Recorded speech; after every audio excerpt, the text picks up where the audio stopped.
Hello.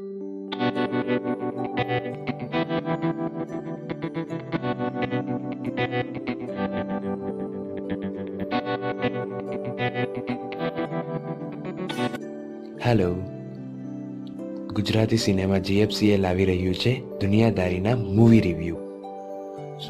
દુનિયાદારી આ basically એક Marathi novel દુનિયાદારી પર બનેલ પિક્ચર દુનિયાદારીની ઓફિશિયલ રિમેક છે, જે 2013માં રિલીઝ થઈ હતી અને જેને બોક્સ ઓફિસના બધા જ રેકોર્ડ તોડી નાખ્યા હતા.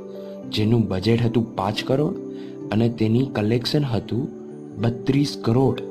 તો આવી જ સુપરહિટ ફિલ્મ આપણી સમક્ષ લાવી રહી છે શીતલ શાહ, જે આ મૂવીની ડાયરેક્ટર છે, જેને આ મૂવીમાં કોલેજની મસ્તી બતાવી છે, પ્રેમની મજા બતાવી છે અને વિરહની વ્યથાને પણ સારી રીતે વ્યક્ત કરી છે. તો જેમાં આપણને એવું લાગે છે કે જાણે આપણે લાફ્ટર અને ઇમોશનના રોલર કોસ્ટરમાં બેસી અને સવારી ના કરતા હોઈએ. તો ચલો જાણીએ આ મૂવીની થોડીક અંગત વાતો. તો આ મૂવીના રિવ્યૂ આપતા પહેલાં મેં વિચાર્યું કે આ મૂવીને કોઈ જોડે કમ્પેર કરું. તો મારી પાસે ઓપ્શન્સમાં હતા છેલ્લો દિવસ, થઈ જશે અને કેરી ઓન કેસર. પણ મેં ચૂઝ કર્યું છે 2013માં મરાઠીમાં રિલીઝ થયેલ દુનિયાદારી.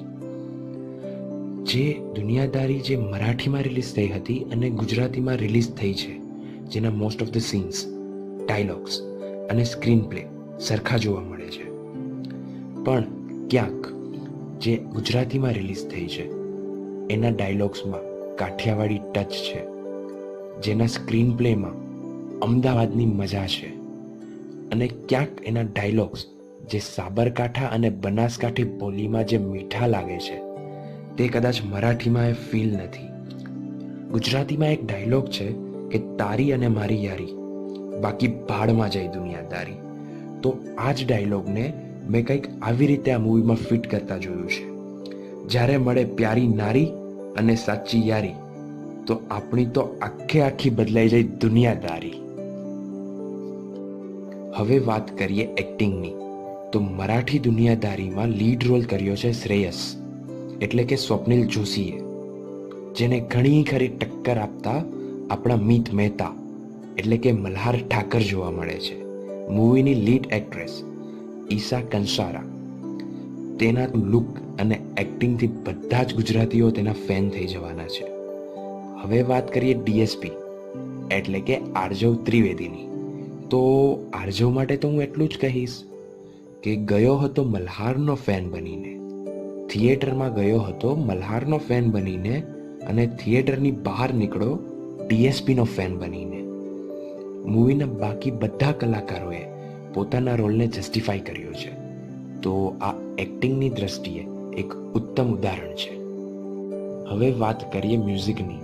તો ગુજરાતી દુનિયાદારીમાં 2 ગીતો એટલે કે ફૂલોને રંગ ભર્યા અને અમાસની રાતડીમાં, જે લિરિક્સ અને મ્યુઝિકની દ્રષ્ટિએ ઉત્તમ ગીતો છે.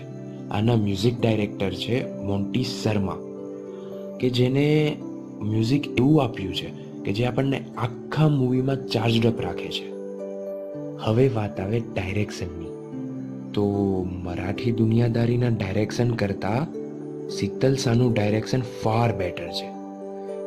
કદાચ આ જ મૂવીથી પ્રોફેશનલ ડાયરેક્શનનો ગુજરાતી ફિલ્મ ઇન્ડસ્ટ્રીમાં શુભારંભ થઈ ગયું હોય એવું લાગે છે. કદાચ મેગ્નિફાઈંગ ગ્લાસ લઈને પણ જો આપણે શોધવા બેસીએ ને તો બી ભૂલ મળવી કદાચ અશક્ય જ કહી શકાય એવું છે. હવેની વાત કરીએ એડિટિંગની. તો આ મૂવીનું એડિટિંગ કર્યું છે શીતલ શાહની જ બહેન સાઇના શાહે, જે આ મૂવીની એડિટર છે અને જેને જ આપણને 1970ની રેટ્રો ફીલ અપાવડાવી છે. હવે કદાચ તમે એવું વિચારતા હશો કે મૂવીની સ્ટોરી વિશે જાણવા મળે તો સારું થઈ જાય, પણ ના, હું નહીં કહું. જો હું કહી દઈશ તો તમે થિયેટરમાં જઈને શું કરશો? તો બસ હું તો ખાલી આટલું જ કહીશ કે આ મૂવી આપણને આપણા મિત્રો, આપણી પ્રેમિકા કે પ્રેમીથી મળેલ પ્રેમ અને તેના દૂર જતા તેની વિરહની યાદ અપાવડાવે છે. તો વળી પહેલા હાફમાં પેટ ભરીને હસાવે છે અને બીજા હાફમાં ફૂલ ટુ ઇમોશનલ બનીને રડાવે છે. તો હું તો એટલું જ કહીશ કે એકવાર તો ફેમિલી, ફ્રેન્ડ્સ, બોયફ્રેન્ડ, ગર્લફ્રેન્ડ યા બાજુવાળી ગમે તેને લઈને એકવાર તો આ મૂવી જોવા જવું જ જોઈએ. ફટાફટ આ મૂવીને 2 જ મિનિટમાં સમઅપ કરતા હું એટલું જ કહેવા માંગીશ કે આ મૂવી શા માટે જોવી જોઈએ. તો કે આ મૂવીનું ડાયરેક્શન મસ્ત છે, એક્ટિંગ તો બોસ સુપર્બ છે, અને મ્યુઝિક એ તો અલગ જ સ્ટાન્ડર્ડનું છે. તો આ ત્રણેય પહેલુઓ બહુ જ મસ્ત છે મૂવીમાં. હવે મૂવી શા માટે ના જોવી જોઈએ? તો મેં આખું મૂવી જોયું, મરાઠી મૂવી બી જોયું. બંને મૂવીઓમાં હું 1 સેકન્ડ માટે પણ બોર ના થયો.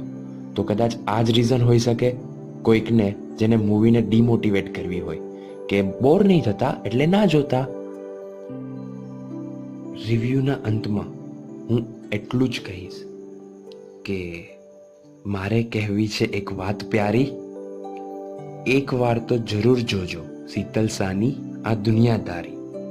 મલ્હારને આર્જવની છે ઓસમ યારી. તો ઈશાનો લુક છે સૌ પર ભારી. મમતા અને તારિકાની સિમ્પ્લિસિટીથી થશે દુનિયા દીવાની. શાનનું ગીત વધારી રહ્યું છે આ મૂવીની ખુમારી. બસ અંતમાં તો એટલું જ કહીશ કે એકવાર તો જરૂર જોવી પડે શીતલ સાની આ દુનિયાદારી.